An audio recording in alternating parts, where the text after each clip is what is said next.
Do you want to come with me? Because if you do, then I should warn you. In 2005, Welsh writer Russell T Davies rebooted Doctor Who for modern family audiences. It was an instant smash hit critically and commercially, praised for its adult approach to the classic character. In order to fill its Saturday evening primetime slot between the series, the BBC commissioned another 45-minute family drama to fill its place.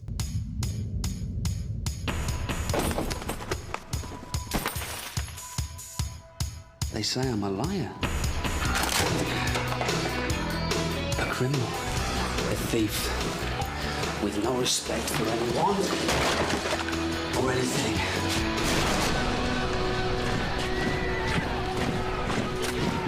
Listen. I don't go looking for trouble. Trouble comes looking for me. This was Robin Hood, created by Dominic Minghella and Foz Allen, with Minghella serving as chief writer. Similar to Doctor Who, Robin Hood is a series combining weekly stories with series arcs about a protagonist returning from war as a great warrior, traumatised by what he had to do, who refuses to kill unless absolutely necessary, confronted by a situation in which they must protect innocents from harm, putting these values at risk. Will you tolerate this injustice? I, for one, will not. This series does feel like a bit of a forgotten middle child between Doctor Who and, to a lesser extent, 2008's Merlin, a fellow adaptation of a British legend made to fill Doctor Who's time slot, as both were more popular and have had more relevance in the years since. I know that I was obsessed with this series as a kid when it first came out, and I do have faint memories of it, so whilst working on my video of the Kevin Costner movie, I decided to revisit it. I'll be honest, I nearly gave up after a couple of episodes. I could definitely see the appeal of the show to 8-year-old me. Action-adventure was my jam as a kid, so regardless of the quality, this was always going to be right up my alley. However, watching those first few episodes as an adult, I found them to be serviceable. That's not derogatory.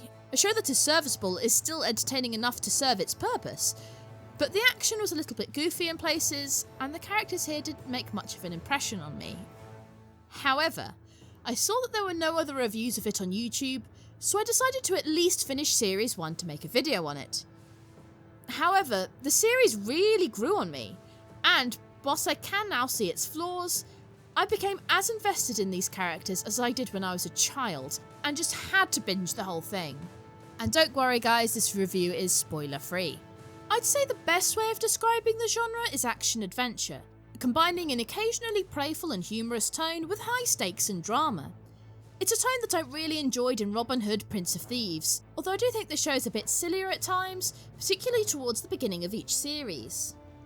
It's also a better fit for pre-Watershed television.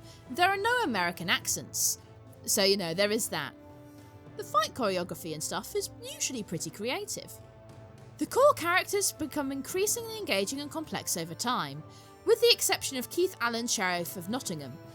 But whilst he is one-dimensional, he isn't one note, and can be vain, volatile, calculating and charming. It's still very engaging, but in a sort of evil and loving it Disney villain vibe, and Allen is clearly earning every damn penny. He's a joy to watch. I promised to pay £500. I promise to pay! We do get possibly the most complex character in the show in the form of his stoic and tortured second-in-command, Guy of Gisborne, played by Richard Armitage. Most of the time, he has no problem with tormenting the poor to help the sheriff reach his goals, but in his obsession with Marion, we start to see that there's the kernels of something redeemable, and, if Zuko has taught us anything, it's that we all love a good redemption arc. His path to redemption is less straightforward though, making him more unpredictable. Gisborne and the sheriff make a great team, contrasting in a way that complements each other rather than feeling like they came from two different shows. You can tell that they're from Nottingham because they're both goths. Guy's kind of like a goth Gaston, a gothston if you will. They're kind of like they split the characteristics of Alan Rickman's Sheriff of Nottingham in two. As for the lead, Jonas Armstrong, he does a great job at both being the charming and witty leader of the people and the tortured veteran trying to do the right thing. I have lost my taste for bloodshed, but if you ever callously or needlessly hurt anyone as a way of getting to me, so help me, I will kill you. I will not change. I will stoop low, so kill me now. He has clear values that are tested, and he is far from perfect, especially at the end of Series 1. I am sick of doing the right thing. Marion, played by Lucy Griffiths, is a feisty and stubborn young woman, torn between fighting the system from within and from the outside. I think it took me a little while to warm to her this time round, and while sparks aren't exactly flying off the screen, I do think that she and Armstrong have some great chemistry. As for Marion and Guy, it's really compelling, but in a way that you never actually root for the relationship over her and Robin. Marion has to deceive and manipulate him in order to protect herself and the people she loves, and while she is clearly in the right and Guy is a very dangerous man, you can't help but pity him a tiny bit. There's also her father, Sir Edward, the former sheriff. He's all about trying to make changes within the system and disapproves of Marion's riskier acts of rebellion out of concern for her safety. As for Robin's gang of outlaws, there's his royal former servant and brother-in-arms, Much. He's the cook and comic relief character of the group, but not to the extent that he becomes annoying or that you can't take him seriously. He's played by Sam Troughton, whose grandfather was the first actor to play Robin Hood on television. And yes, I'm talking about Patrick Troughton. I can see you've been doing the TARDIS up a bit. I don't like it. I swear the Troughtons are like the Redgraves, but for nerds. Anyway, then there's young carpenter Will Scarlett, played by Harry Lloyd, who is more of the level-headed straight man. Alan Adale is a cocky and cynical poacher who thinks he can talk his way out of anything. He's played by Joe Armstrong, who is in Happy Valley, another show about justice set in the North. Very different tone though. Great show, very different tone.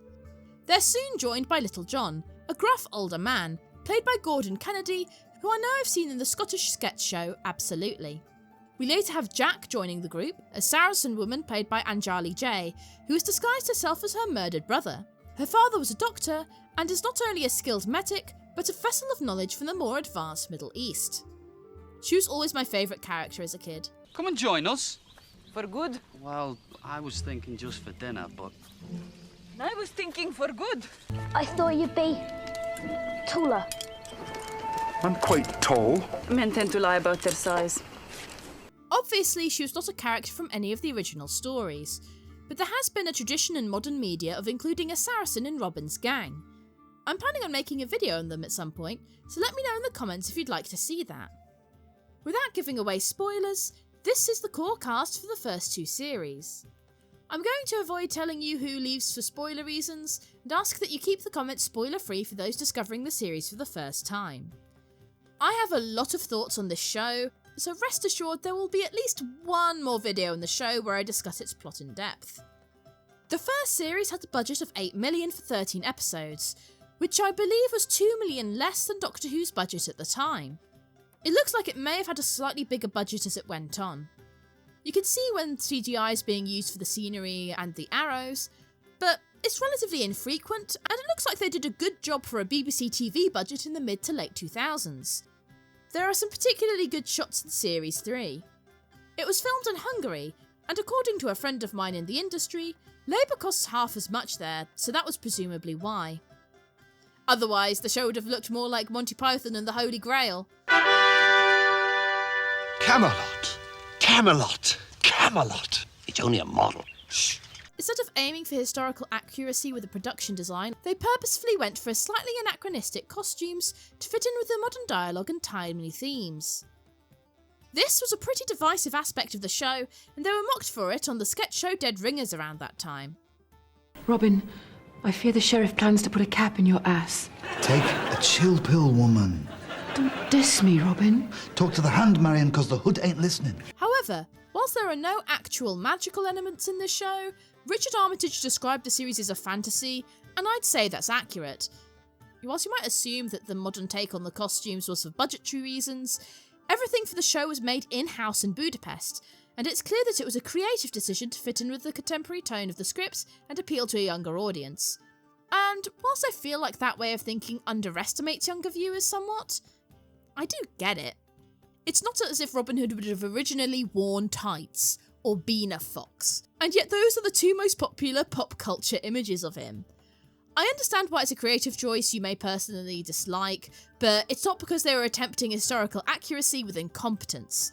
Francis Tempest was clearly very passionate about the characters and reflected their personalities in their design, which is what every good costume design should do.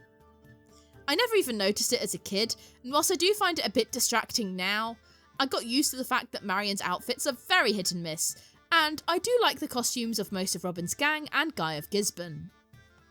And before you bring up the Taron Egerton movie, I do think that it did a worse job of this, and also that accurate costume design would not have saved that boring cluster tuck of a film. Tempest left production at the end of Series 2, and a new designer replaced all of the old costumes with something that may not be accurate, but does fit in more with our collective imagination of what medieval fashion looked like.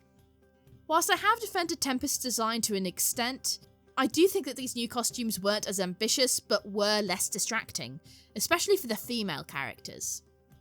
It wasn't just the hoodie that gave the show a contemporary edge. The show is about an England at war with a country in the Middle East, at the behest of a bigger foreign power, and whilst I was too young at the time to have any interest in politics and still don't know very much about politics at that time, it's still very easy to see the comparisons between the show and the Iraq War, particularly in the first series. Keith Allen even said that his performance was partially inspired by future Prime Minister Gordon Brown. Almost 20 years later, the show still resonates politically. I'm not completely certain that I can mention the name of the country Jack comes from without consequences from the algorithm, and the way that Robin describes his thoughts on the conflict is still a controversial view today. Do you know why I went to war? To recover Jerusalem. When I got there, I met the Muslims and the Jews, and I saw it was their Holy Land too. Whilst I'm certain that there would always have been people outraged by a Robin Hood who quotes the Quran and has a Muslim woman of colour as a sidekick, it's impossible to imagine that happening now without an online hate campaign. Can you imagine the amount of far-right grifters on YouTube with thumbnails with screenshots of the characters shouting? By the way, there's also colourblind casting of a small handful of the English characters.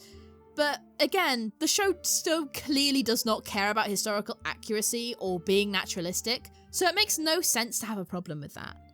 Unlike Azim, Jack's colour is never really discussed as part of her otherness, like her nationality or religion, and there's an episode where she sneaks into the castle as a member of staff, completely undetected. Anjali J herself is not Arabic and is originally from India, so I suppose you could argue that her casting was partially colourblind. I don't know, a woman who looks like a slice of brie in a blonde wig is clearly the wrong person to give an opinion on this. Andy Price's soundtrack to this series is fantastic. The soundtrack to Prince of Thieves is one of my favourite soundtracks of all time, so you know that it's good when I think it's a worthy rival to that. The fanfare of the opening theme really gets you hyped.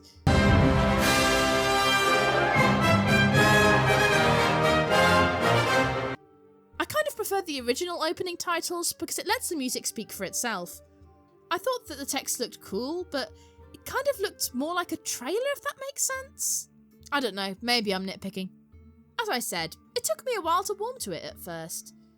I was enjoying it, but the supporting cast seemed pretty plain, and there was something that seemed a bit uncertain about Lucy Griffith's performance. But I would be too if I was only 19 and suddenly the lead in a huge show like this.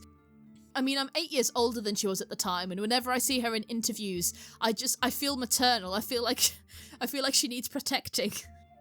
The action was a bit silly, particularly the trick shots, backflips, and saving much by throwing a sword at some guards. That is Alice. Alice? My wife. You're Alice's John. She thought you were dead. I think it definitely got better around episode 4, but that may have partially been me warming to the series as a whole. There were also too many episodes in which members of the gang were captured by the sheriff and had to be broken out of the dungeon in Series 1. But you have to keep in mind that I was not watching these weekly as they were intended to be seen. I gradually became really invested in these characters, and I thought that the 2-part finale was brilliant. The issues I had with Series 1 seemed to be dialed up. The action is sillier, the costumes are pushing believability more, and the catchphrases, which were used so sparingly in the first series that you may not have even noticed them, appear far more often. Keith Allen doesn't always finish his, and I do wonder if he just refused to keep doing it because it was getting too repetitive. A clue? No. Well, I'm surprised if you say that. A clue. It was still fun though, and the second series similarly improved and earned my respect as it went on. It gets a bit Indiana Jonesy, but I think that works. It goes a bit deeper into what makes these characters tick. They do now give Robin Hood a license to kill, but they also come up with a plot device that if the sheriff is killed, Prince John will raze Nottingham to the ground. Whilst I think it is a shame, as I think it was a really interesting part of Series 1, along with the handling of Robin and Tuck's PTSD, killing the sheriff would very clearly have saved a load of people, so it makes sense to write that in. The stakes are raised and it becomes more about foiling Prince John's plan to usurp King Richard, although he is still unseen at this point. Will, who is basically an engineer at this point, also builds the guys a secret camp in the forest, which is a really nice addition. In Series 1, they just had to keep moving their camp, so it's nice that there's a permanent home for them. It's like every child's dream. There seems to have been a greater emphasis on guest appearances in this series, as there was a photo shoot for a new guest actor per episode. I'm guessing that this was so that they could show it in that week's edition of the Radio Times, the TV timetable magazine that was still owned by the BBC at that point. Unsurprisingly, they probably did most of the publicity for the show throughout its run. Anyway, they were all good, but the only ones that I recognised were the late Tony Slattery, his Whose Line Is It Anyway co-star, Josie Lawrence. If you were on fire, I would not damp you with my wet under-wrappings. And that guy from A Quiet Night In. Without spoiling it, the ending of this series was very controversial at the time, and whilst I can see why some people were so angry, looking back on it, I think that it was so beautifully written. I've never wanted to argue with a 20-year-old thread of comments before, but there you go. I remember my emotional response to the end of the series when it came out, and I felt that way again. Series 3 was not given an easy start. A lot of people said that they weren't going to continue watching after Series 2's finale. The BBC decided to give its 2008 slot to the first series of Merlin instead. I don't know if the BBC knew by then that there would be no full series of Doctor Who in 2009, but if they did, this might be why they introduced audiences to the show that would fill the family drama slot the following year. This meant that it was over a year before the series would continue. The lack of new merchandise probably showed the Beebs' lack of faith in this new series.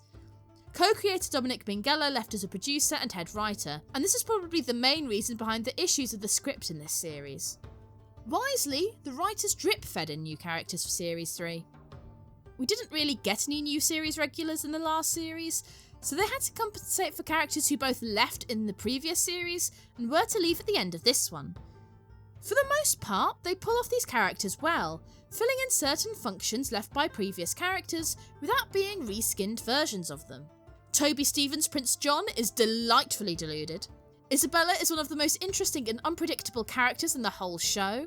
David Harewood has a great presence as the authoritative warrior monk Friar Tuck, and whilst I think her relationships with the other characters are poorly written, I do think Joanne Froggatt's feisty peasant Kate had potential. Then we got Bad Blood. Bad Blood just pissed me off so much. It's the worst episode of the series by far, partially because it suffers from the same issues that a lot of prequels have, and partially because it's trying to pull off a ridiculous plot point. They didn't have to try so hard with the introduction of Archer. They should have just introduced him earlier as a regular character in the series to allow us to get to know him. To add insult to injury, the BBC moved the finale to BBC Two to make way for Andy Murray's Wimbledon match, leading to poor viewing figures for the finale. Whilst they showed a rerun in its regular slot the following week, the BBC had already announced that they would not pick it up for a fourth series. Whilst I do think that the show had the potential to continue, the departure of so many of the core characters would have made the series very different, and would have left audiences uncertain. Whilst it sounds like they had a great time whilst filming, the cast also had to film in Hungary for at least 6 months per series, and all had injuries during the shoot due to the many stunts. Jonas Armstrong had to take a month off after fracturing his foot whilst filming Series 2. They filmed what they could without him for 2 weeks and then just had to wait another 2 weeks for him to recover. I think that it's perfectly reasonable that plenty of actors would want to move on from a project that all-consuming at some point, especially whilst watching their friends leave. I suppose while Series 3 had its issues, it did sort of quit whilst it was ahead. It certainly could have gone downhill from there. Whilst it certainly has its flaws, Robin Hood was a great show. It offered swashbuckling fun alongside compelling drama between characters we cared about. Watching the original broadcast was such an important childhood memory of mine, alongside watching Doctor Who's Russell T Davies era, so I'm so glad that it lived up to my memory of it. It still manages to make me tear up. I definitely recommend it to people who like Robin Hood Prince of Thieves, as it has most of the things that I like about that movie. It's a lot better than the insultingly boring 2018 film. It's difficult to compare to other versions because the only others I've seen are the Disney movie and the Mel Brooks parody Men in Tights, so let me know in the comments if there are any others you'd like to see me review. The creators set out to make that generation's Robin Hood, and it looks like they succeeded. Whilst it's difficult to find many that are still active, there are fan accounts on Instagram, a brilliant fan site called A Different Kind of Hood that has extensively documented the show's history, and over 1,500 works of fanfiction on Archive of Our Own, which is still very active as of writing. It's also probably the cleanest fandom I've ever seen on AO3. There's also a YouTube channel called True History of Robin Hood, who has done a great job of uploading behind the scenes videos of the series. It was also difficult to find the original trailers because there are so many fan trailers and other fan edits of the series on here. With its combination of weekly plots and series-long story arcs, it's the kind of show I can see getting a resurgence and reappraisal on streaming, but we'll just have to wait and see. If you want to hear me talk about my other favourite Robin Hood adaptation, you can watch my video essay on the extended cut of 1991's Robin Hood Prince of Thieves right here. See you soon! What kind of a warped, maniacal mind could be plotting such a conspiracy? Oh, that kind of a warped, maniacal...